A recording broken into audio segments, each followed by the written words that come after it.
Il existe un grand combat spirituel entre la chair et l'esprit. En lisant le livre de Galates, chapitre 5, verset 17, qui dit « Ces désirs sont diamétralement opposés à ceux de l'esprit. Et l'esprit a des désirs qui sont opposés de ceux de l'homme livré à lui-même. Les deux sont opposés l'un à l'autre. C'est pourquoi vous ne pouvez pas être votre propre maître. » Alors, la question ici, c'est de savoir quelle partie de l'homme l'esprit est en train de combattre et aussi quel aspect ou quelle partie de l'homme la chair cherche à contrôler.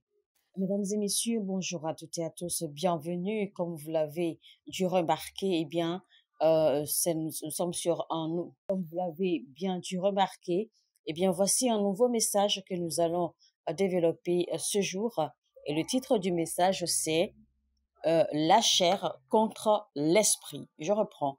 La chair contre l'esprit avec le pasteur John Anosike. Alors, si la chair et l'esprit se battent, d'accord, pour dominer l'un et l'autre, cela voudra dire alors que dans ce combat, en fait, entre les deux, il existe quelque chose, peut-être un trésor assez précieux. Un trésor précieux que la chair et l'esprit cherchent à dominer ou à contrôler. Alors, en d'autres termes, l'esprit et la mission de l'esprit et la volonté de Dieu et les trésors de Dieu et les intentions de Dieu pour tout individu ne peuvent jamais se matérialiser sans la dominance de l'esprit sur le corps humain. Parce que notre lieu ou notre domaine d'influence, c'est sur la terre. Même s'il est vrai que votre trône est établi dans le ciel, votre trône se trouve dans le jardin, votre trône se trouve dans le deuxième ciel. Mais vous êtes supposés être les dieux de ce monde, les dieux de cette terre. Dieu a dit, faisons l'homme à notre ressemblance. Dieu a dit, faisons l'homme à notre image et à notre ressemblance. Et qu'il ait la dominion sur la terre, sur les poissons des eaux, sur les oiseaux dans le ciel. Ça veut dire que l'homme a la capacité d'engager différentes dimensions, d'engager différents esprits, d'engager différents règne.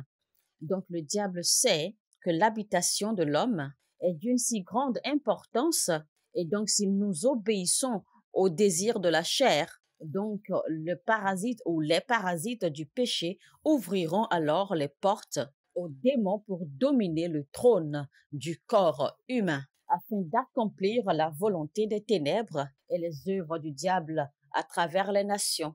Alors par exemple, s'il y a une guerre, ça veut dire qu'il y a un gâchis. S'il y a une guerre, donc ça veut dire qu'il y a une conquête et donc il y a un trésor à posséder. Il n'y a pas de combat qui s'engage sans avoir un sens de la victoire.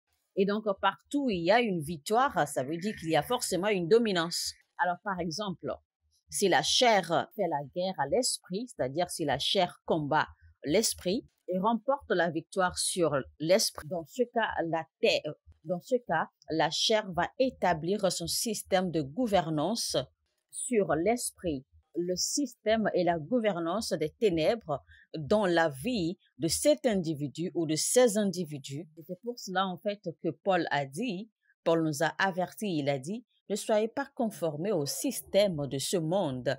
Il a dit cela dans Romains 12, verset 2. Mais soyez plutôt transformés par le renouvellement de votre pensée, le renouvellement de votre esprit. En d'autres termes, si vous vous conformez au système de ce monde, cela veut dire que vous avez soumis votre corps comme instrument d'injustice. Donc, il ne suffit pas seulement de naître de nouveau.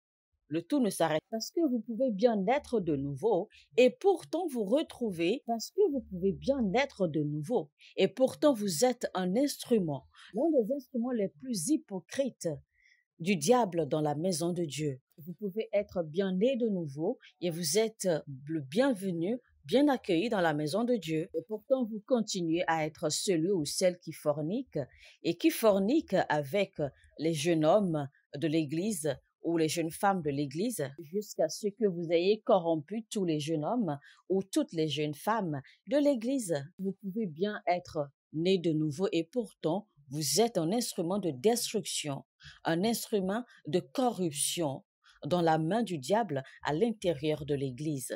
Vous pouvez bien être né de nouveau et pourtant vous devenez un instrument d'adultère, un instrument de fornication, un instrument de manipulation, d'accord, dans l'Église de Dieu. Et tout ceci parce que vous avez abandonné, ou vous avez soumis votre chair, votre corps aux œuvres du diable, aux œuvres de la chair. Donc, le diable se fout pas mal si vous êtes né de nouveau ou pas. Il est plutôt beaucoup plus intéressé tant que vous êtes encore soumis à votre chair. Alors, comme la Bible a dit dans Romains au chapitre 6, vous devenez instrument de l'esprit auquel vous soumettez votre corps. Donc, si vous soumettez votre corps, votre chair à l'injustice comme instrument d'injustice, eh bien, vous devenez naturellement l'évidence d'instrument de l'injustice.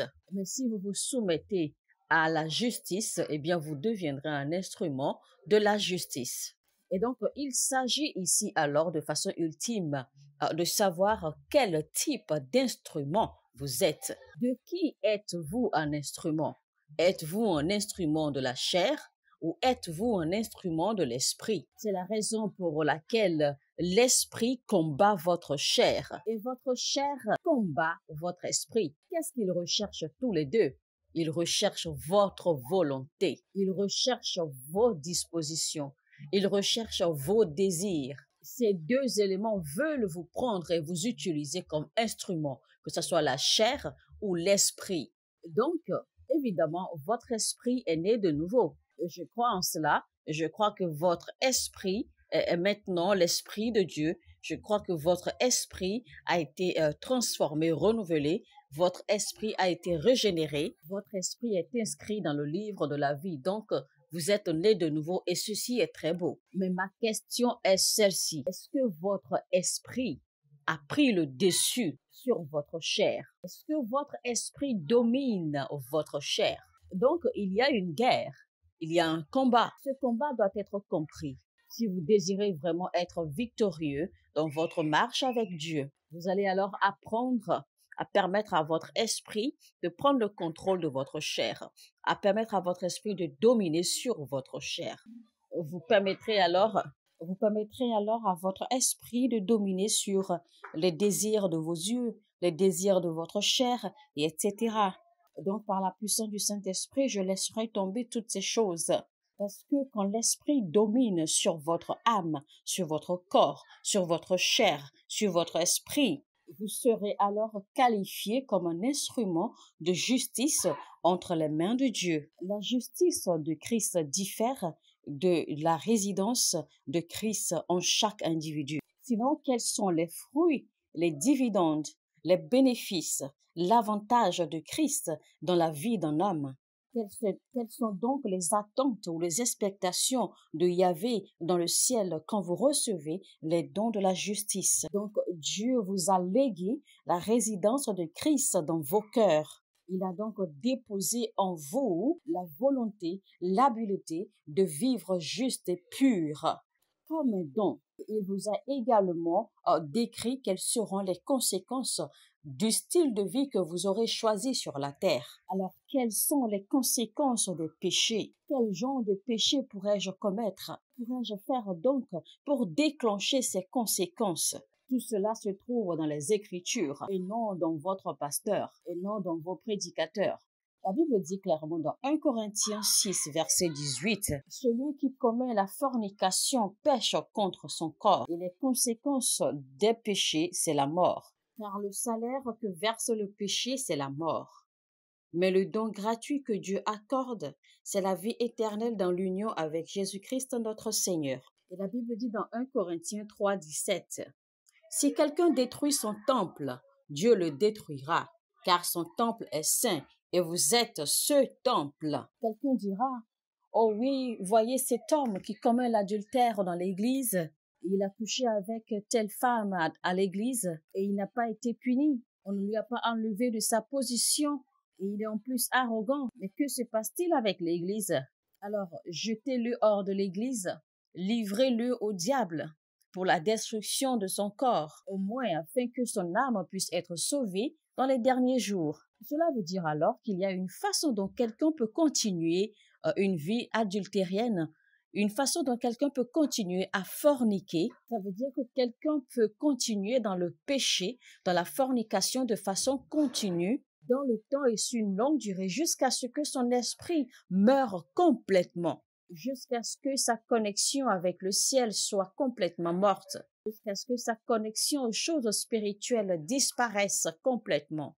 Imaginez par exemple que ce genre de personne soit un pasteur qui tienne sur le pupitre. Imaginez un instant que ce genre de personne soit un ouvrier de l'église quelque part dans le monde. Imaginez que la lumière de quelqu'un lui soit arrachée. Plus de connexion aux révélations divines, plus de connexion à la gloire de Dieu, plus de connexion au feu divin. C'est tout comme si la gloire lui a été enlevée.